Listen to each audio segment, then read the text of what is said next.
On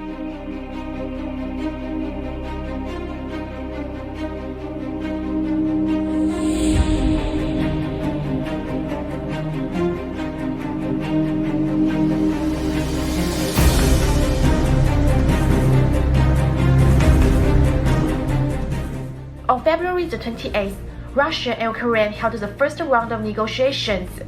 Judging from the statements of both sides, the differences are not small. Those two sides have found the key points for reaching consensus in the future, agreed to hold the next round of negotiations in the near future. It is reported that the second round of Russia-Ukraine negotiations will be held at 3 p.m. on the 3rd. For the second round of negotiations, will the two sides bridge their differences? Will the war between Russia and Ukraine continue to spread?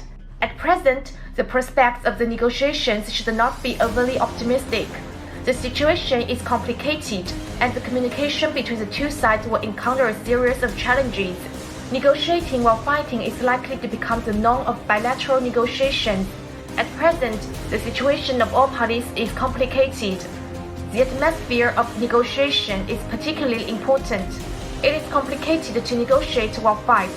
In addition, some countries, especially the United States, have constantly stirred up the situation and fanned the flames, which further worsen the negotiation atmosphere.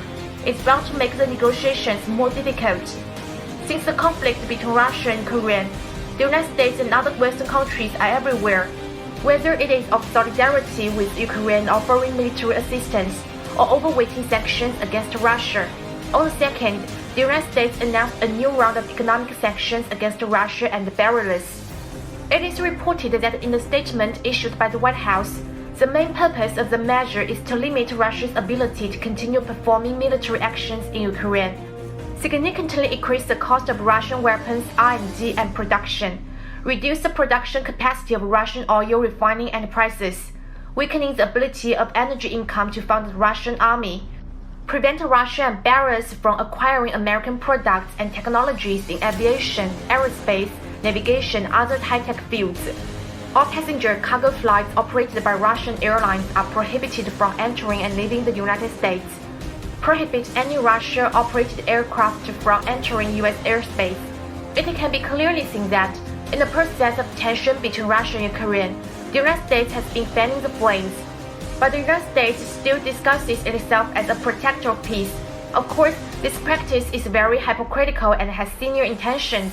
It is clearly that the United States is building a stronger anti-Russian front against Russia.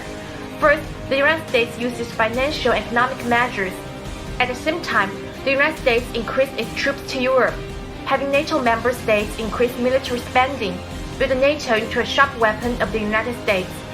But the insidious thing about America is only watching fire from the shore, but trying to avoid getting involved in a war between great powers. The United States uses Ukraine and Europe to consume more of Russia. The United States hopes to protect and expand its own interests as much as possible in this process. It is a set of tricks that the United States is playing now.